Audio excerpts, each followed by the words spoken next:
প্রিয় শিক্ষার্থী, আশা করছি সকলেই ভালো রয়েছেন। ডাব্লিউবি প্রাইমারি টেট আপডেট নিয়ে আবারও আলোচনা। আপনাদের সকলকেই আমার চ্যানেলের পক্ষ থেকে স্বাগতম। আজকে মূলত দুটি বিষয় নিয়ে আলোচনা করব, যেটা ডাব্লিউবি প্রাইমারি টেটের সাথে সম্পর্কিত। বিষয় হচ্ছে টেট 2022, যারা ওবিসি থেকে পাস করেছে তাদের কি ইন্টারভিউতে ডাকা হবে। 2 নম্বর বিষয়, প্রাথমিকে ওবিসি শিক্ষার্থীদের চাকরি পাওয়ার সম্ভাবনা কতটা। এই দুটো বিষয় নিয়ে আজকের এই আলোচনা। অবশ্যই ভিডিওটি প্রথম থেকে শেষ পর্যন্ত দেখবেন এবং ভিডিওটি ভালো লাগলে সবার মাঝে শেয়ার করে দেবেন, কারণ অনেকেরই এই প্রশ্ন যে ওবিসি যদি বাতিল হয় বা ওবিসি যদিও সুপ্রিম কোর্টে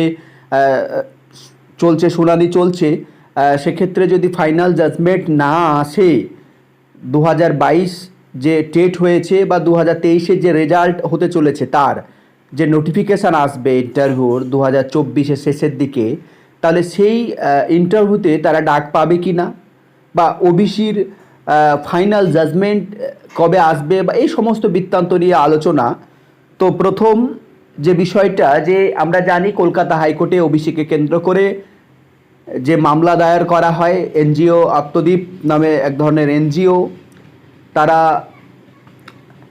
তাদের বক্তব্য ছিল যে 2011 সালের পরে যাদের ওবিসি হয়েছে পুরোটাই অবৈধ।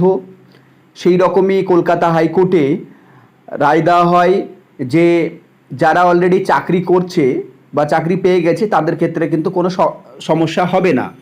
এবার এটাকে বা বাকিগুলো সব দেখা যাচ্ছে বাদ, এইরকমটা বলা হয়েছিল। এবার সবগুলোকে, এই রায়কে চ্যালেঞ্জ করে পর্ষদ সুপ্রিম কোর্টে যায় সরকার।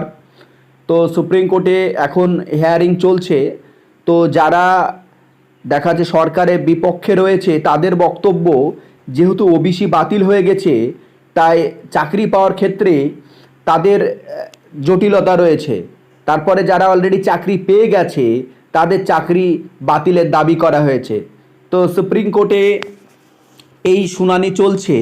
তবে এর যে ফাইনাল জাজমেন্ট কবে আসবে, কি তাতে 2 বছর লাগতে পারে, 5 বছর, 10 বছর লাগতে পারে, আবার 10 মাসও লাগতে পারে। ভারতীয় যে আইন ব্যবস্থা সেটা অনেক ডিলে এবং অনেক স্লো, এটা আমরা জানি আগে থেকেই। তবে ওবিসি মামলার যদি নিষ্পত্তি না হয় তাহলে দেখা যাচ্ছে যে যারা ওবিসি ক্যাটাগরি থেকে বিলং করে তারা কোনো কিছুতেই কিন্তু ওবিসির জায়গাটা দখল করতে পারছে না, কারণ সুপ্রিম কোর্টে ওবিসি নিয়ে মামলা চলছে। এটা আমার সঙ্গেই ঘটেছে। কোনো একটা জায়গায় ওবিসি মেনশন করতে কিন্তু আমি পারিনি, অথচ 2011 সালের আগের আমার ওবিসি রয়েছে 2010-এর, তাও আমি মেনশন করতে পারিনি। তাহলে এটা বলা বাহুল্য যে যারা ওবিসি ক্যান্ডিডেট রয়েছে তাদের যদি সুপ্রিম কোর্টে ফাইনাল জাজমেন্ট না আসে তাহলে তাদেরকে জেনারেল ক্যাটাগরিতেই বিলং করতে হবে। এখন বিষয় হচ্ছে যারা টেট 2022 পাস করেছে ওবিসি থেকে, হয়তো 82, 87, 85 পেয়ে পাস করেছে, আমরা জানি জেনারেলে পাস হচ্ছে 90। এবার প্রবলেমটা বা অনেকের জিজ্ঞাসা যে ওবিসি যদি বাতিল হয়ে যায় বা 2011 সালের পরে যদি আমার ওবিসি থাকে, ওবিসির যদি ফাইনাল রায় না আসে তাহলে কি আমি পাস বলে গণ্য হব, এখানে একটা জিজ্ঞাসা থাকছে। তারপরে বিষয় হচ্ছে যে যদি আমাকে পাস বলে গণ্য হয় তাহলে আমি কি ইন্টারভিউতে ডাক পাবো, একটা প্রশ্ন। তারপরে আমাদের ইন্টারভিউ প্যানেল লিস্ট কীভাবে হবে, এই সমস্ত প্রশ্ন নিয়ে একগুচ্ছ প্রশ্ন আমাকে কেউ করেন এবং তার পরিপ্রেক্ষিতে আমি বিভিন্ন জায়গাতে জেনে যেটুকু বুঝেছি যে তাদের বক্তব্য অনুযায়ী বা কথা অনুযায়ী যারা অলরেডি ওবিসি থেকে পাস করে গেছে তাদের কোনো সমস্যা হওয়ার কথা নয়। তবে ওবিসির ফাইনাল জাজমেন্ট আসার আগে যদি প্রাথমিক শিক্ষা পর্ষদ থেকে নোটিফিকেশান চলে আসে ইন্টারভিউর, তাহলে তাকে জেনারেল ক্যাটাগরিতে ইন্টারভিউ দিতে হবে। মানে তার যে কাট অফ হবে সেটা, বা তাকে লড়াই করতে হবে জেনারেল ক্যাটাগরির সাথে। সে যে ওবিসি ক্যাটাগরিতে লড়াই করার সুযোগ পাচ্ছিল সেই সুযোগ থেকে কিন্তু বঞ্চিত হবে, কিন্তু সে ইন্টারভিউতে ডাক পাবে। এবার বিষয় হচ্ছে যে এই যে ওবিসির নিষ্পত্তি কবে হবে এটা বলা খুব কঠিন।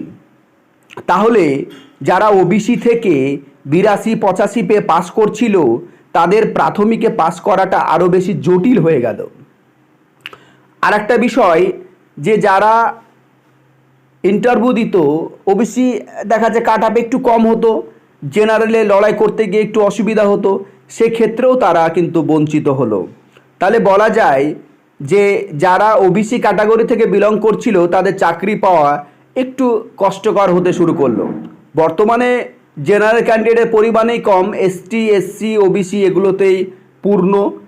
তাই বলা যায় যে এই ওবিসি মামলার নিষ্পত্তি যদি না হয়, তাহলে ওবিসির শিক্ষার্থীদের জন্য বিপজ্জনক সময় আসতে চলেছে।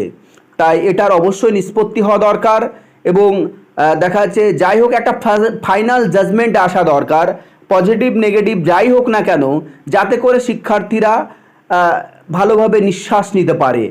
এই ব্যাপারটা অবশ্যই সরকারকে ভাবা উচিত এবং সুপ্রিম কোর্টকে এই ব্যাপারে দ্রুত সিদ্ধান্তে আসা উচিত আমার মনে হয়। তো যাই হোক, এই যে জিজ্ঞাসা ছিল যে ওবিসি নিয়ে কি হবে, ওবিসিরা অবশ্যই যারা পাস করেছে তাদের কোনো সমস্যা হওয়ার কথা নেই, তারা ইন্টারভিউতে অবশ্যই ডাক পাবে, কিন্তু তাদের যে প্যানেল হবে সেটা জেনারেল থেকে প্যানেল হবে, ওবিসি কিন্তু মেনশন হবে না। এটুকু দেখবেন, মিলিয়ে নেবেন। সকলে ভালো থাকবেন। আজকে এই পর্যন্তই। ওবিসি সংক্রান্ত আপডেট যদি পরবর্তীতে কোনো আসে আপনারাকে প্রোভাইড করা হবে। তাই ভিডিওটি ভালো লাগলে সবার মাঝে শেয়ার করে দেবেন।